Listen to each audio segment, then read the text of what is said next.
Hi viewers, welcome to our channel. ప్రస్తుతం మనతో పాటు సీనియర్ జర్నలిస్ట్ దామ బాలాస్ అన్నారు, వారితో మాట్లాడదాం.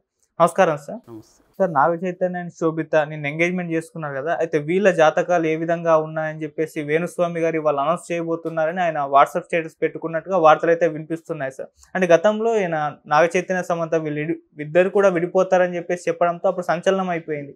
సో ఇప్పుడు నాగ చైతన్య సమంత విడిపోవడానికి శోభితనే కారణం అని కూడా ప్రచారాలు జరుగుతున్నాయి సార్. మరి మీరేం చెప్తారు? వేణుస్వామి గారు ఏం చెప్పబోతున్నారు? మామూలుగా అయితే ఇది వాళ్ళ పర్సనల్ వ్యవహారం. అది వాళ్ళ ఇప్పుడు నిజానికి వాళ్ళు విడాకులు తీసుకున్నారు. సమంత నాగ చైతన్య సపరేట్ అయిపోయాడు. తర్వాత నాగ చైతన్య తనకి నచ్చిన అమ్మాయితో పెళ్లి చేసుకోబోతున్నాడు. నిన్న నిశ్చితార్థం అయింది. నిజానికి ఈ టాపిక్ అంతకంటే ఇది లేదు. కాకపోతే ఏమవుతుందంటే ఇప్పుడు మన సోషల్ మీడియాకి ఏదో ఒక సెన్సేషన్ నిరంతరం అవసరం, లేకపోతే ఇది సర్వైవ్ కాదు. అందువల్ల ఇప్పుడు ప్రజెంట్ ఏ సెన్సేషన్ లేదు కాబట్టి దీన్ని లాగుతున్నారు. దీంట్లో రకరకాల కోణాలను వెతుకుతున్నారు. నిజానికి ఈ కోణాలు ఏవి నిజం కావు. నిజమా అబద్ధం అనేది కూడా అనవసరం. ఇప్పుడు సమంత నాగ చైతన్య విడాకులకు కారణం ఏంటి అనేది మనకు తెలియాల్సిన అవసరం ఏం లేదు. అది వాళ్ళ పర్సనల్ వ్యవహారం. అవును. కాకపోతే దీని మీద ఎందుకు లాగుతున్నారంటే వేరే టాపిక్ లేదు ప్రజెంట్. వేరేది ఉంటే దీన్ని అంత లాగేవాళ్ళు కాదు కాబట్టి లాగుతున్నారు. ఎట్లాగూ ఈయన ఒక మంచి బిజినెస్ పర్సన్. ఎవరు? వేణుస్వామి. ముందు నుంచి కూడా నేను చెప్తున్నది ఏమంటే ఆయన బిజినెస్ మ్యాన్, జ్యోతిష్యుడు. ఆయనకేం జ్యోతిష్యం మామూలుగా అందరికీ ఎంత తెలుసు, ఆయనకు అంతకంటే ఎక్కువేం తెలియదు. నేను చాలామంది జ్యోతిష్యులతో మాట్లాడితే వాడికి ఏం తెలియదు సార్ అని వీళ్ళు చెప్తుంటారు. సో కానీ అది తెలిసినా తెలియకపోయినా అతను ఏంటంటే ఒక సెలబ్రిటీ స్టేటస్కి వచ్చేసాడు. దీనివల్ల అతనికి బిజినెస్లు ఉన్నాయి. మన రియల్ ఎస్టేట్ కావచ్చు, పబ్ కావచ్చు, అవి గ్రోత్ దీనికి ఉపయోగపడుతుంది. ఇప్పుడు ఏంటంటే మనకి సర్కిల్ అనేది ఇన్వెస్ట్మెంట్. నీకు ఎంత పెద్ద సర్కిల్ ఉంటే నీకు అంత పెద్ద ఇన్వెస్ట్మెంట్ ఉన్నట్టుగా లెక్క అనమాట. సో ముఖ్యంగా రియల్ ఎస్టేట్ లాంటి వాటికి, ఎందుకంటే మంచి మంచి ప్రాజెక్టులు అమ్ముకోవాలంటే మంచి పెద్ద రిచ్ సర్కిల్ నీకు పరిచయాలు ఉండాలి. అది దీని ద్వారా వస్తుంది.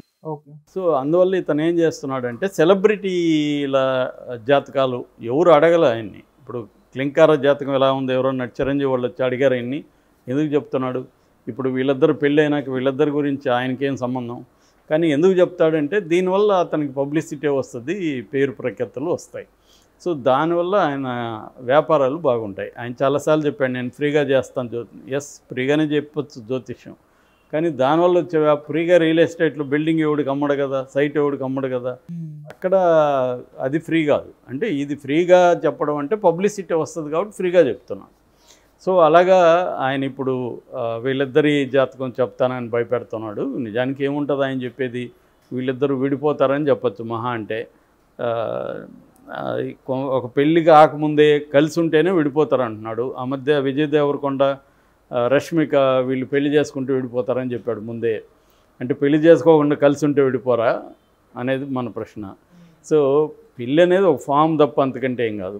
అట్లాగే నయనతార వాళ్ళ గురించి కూడా ఇలాగే చెప్పాడు. ఆయన ఏంటంటే జ్యోతిష్యమే, నేను చాలాసార్లు చెప్పాను, ఒక 10 చెప్తారు వాళ్ళు, 10లో ఒక 2 కరెక్ట్ అయినాయనుకో, ఆ 2 మీదనే ఫోకస్ చేస్తారు, 8ని పక్కన పెట్టేస్తారు. జనం కూడా 8ని మర్చిపోతారు.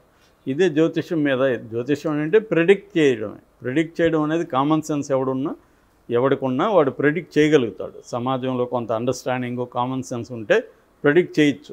ఇప్పుడు వీళ్ళిద్దరూ విడిపోతారని నేను నాకు పోయేదేముంది, నేను విడిపోతారు, నా వీళ్ళ జాతకం ప్రకారం విడిపోతారని చెప్తాను అనుకో, కొద్దిగా గెటప్ అంతా మార్చి నమ్మేవాడు నమ్ముతాడు. ఒకవేళ పొరపాటున వాళ్ళు విడిపోయారు అనుకో, నేను చెప్పాను కదా అని ప్రచారం అలా 10 మందికి నేను చెప్పాను అనుకో, 10 జంటల్లో ఖచ్చితంగా ఇద్దరు విడిపోతారు 10లో. ఎందుకంటే ఇవాళ డైవర్స్ రేట్ అనేది ఇండియాలో అర్బన్ సెంటర్స్లో 30% వరకు ఉంది. ఓవరాల్గా 1% కూడా డైవర్స్ రేట్ లేదు ఇండియాలో. చాలామంది అనుకుంటారు డైవర్స్ విపరీతంగా పెరుగుతుందని, కానీ డేటా చూస్తే 1%లోనే ఉంది. అంటే ఇతర దేశాలతో పోలిస్తే మన దేశంలో డైవర్స్ రేట్ అనేది తక్కువే ఉంది. కానీ అర్బన్ సెంటర్స్లో అప్పర్ క్లాస్లో డైవర్స్ రేట్ ఎక్కువ ఉంది. దీన్ని మొత్తం సమాజంలో డైవర్స్ రేట్ పెరిగినట్టుగా కొంతమంది నమ్మించడానికి ట్రై చేస్తున్నారు.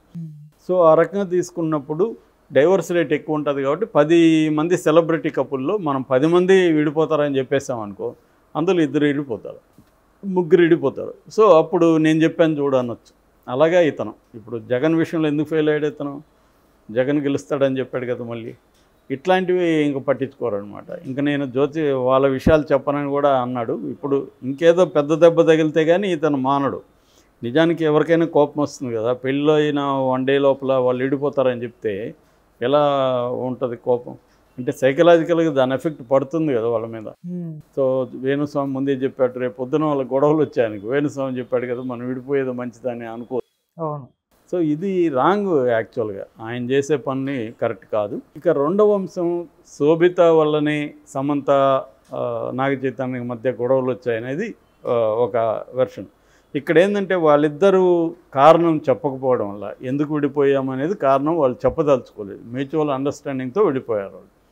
సో జనరల్గానే భార్యాభర్తల గొడవలకి ఇద్దరు కారణం అయి ఉంటారు. వన్ వే అనేది తక్కువ ఉంటుంది, ఇద్దరు ఎంతో కొంత కారణం ఉంటుంది. కంపాటబిలిటీ ఇష్యూస్ కావచ్చు, ఇవాళ మల్టీ రిలేషన్స్ అనేవి కూడా కామన్. ఒక అబ్బాయి అమ్మాయితోనే ఉండడం అనేది చాలా అరుదు, అమ్మాయి అబ్బాయితోనే ఉండడం అనేది వెరీ రేర్.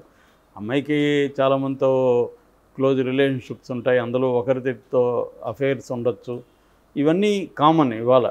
సో ఈ కామన్ దీంట్లో ఇద్దరు వైపు నుంచి కూడా ప్రాబ్లమ్స్ ఉండొచ్చు. ఆ అమ్మాయి చాలామంది క్లోజ్గా ఉందని చెప్పేవాళ్ళు, రెండోది అమ్మాయి కొంత ఎక్స్ట్రా బోల్డ్గా యాక్ట్ చేయొద్దని వీళ్ళు చెప్పారని, కానీ ఆ అమ్మాయి మాట వినలేదని ఒక వెర్షను. అట్లాగే నాగ చైతన్యకి అఫైర్లు ఉన్నాయి, దానివల్లనే ఈ అమ్మాయి విడిపోయిందని ఇంకొక వెర్షను. ఇలాగ రకరకాలు ఉన్నాయి. ఈ కారణాలు ఏవి కరెక్ట్ అని మనకు తెలియదు. ఇప్పుడు శోభిత కాంటెక్స్లో అందరూ వెతికే కోణం ఏంటంటే, అసలు శోభిత పరిచయం అవ్వడం వల్లనే సమంత విడిపోయింది అనే వెర్షన్ని ఇప్పుడు తీసుకొస్తున్నారు. దీనికి సపోర్ట్ చేయడానికి సమంత ట్వీట్ ఒకటి, గతంలో చేసిన ట్వీట్ని ఇప్పుడు చేసినట్టు పెడుతుంది. నిజానికి ఇప్పుడు ఈ నిశ్చితార్థం మీద సమంత ట్వీట్ ఏం చేయలేదు, కానీ ట్వీట్ చేసినట్టు చెప్పేస్తున్నారు. అదేంటంటే, నేను నాగ చైతన్యం ఉన్నంత కాలం నేను ఏ తప్పు చేయలేదని సమంత ఒక ట్వీట్ చేసినట్టుగా, ఆ ట్వీట్ బట్టి సమంత తప్పు చేయలేదంటే నాగ చైతన్య తప్పు చేసినట్టే కదా, ఆమె అనిందట్టే కదా అని. తప్పే చేయాలని అవసరం లేదు. కంపాటబిలిటీ ఇష్యూస్లో కూడా ఇప్పుడు వాళ్ళకు అనుగుణంగా నువ్వు లేకపోతే వాళ్ళకి మాకు అనుగుణంగా లేవు కాబట్టి మాకు ఇబ్బంది అవుతుంది నీతో, అందుకని కలిసి ఉండలేనని చెప్పచ్చు. దానికి ఏమి కూడా ఓకే చేయొచ్చు. నేను మీకు అనుగుణంగా ఉండలేను, నాకు నచ్చినట్టుగా నేను ఉంటాను అని ఆమె వెళ్ళిపోవచ్చు. ఇందులో ఎవరు తప్పు అంటే ఎవరిది తప్పు కాదు, కంపాటబిలిటీ ఇష్యూ.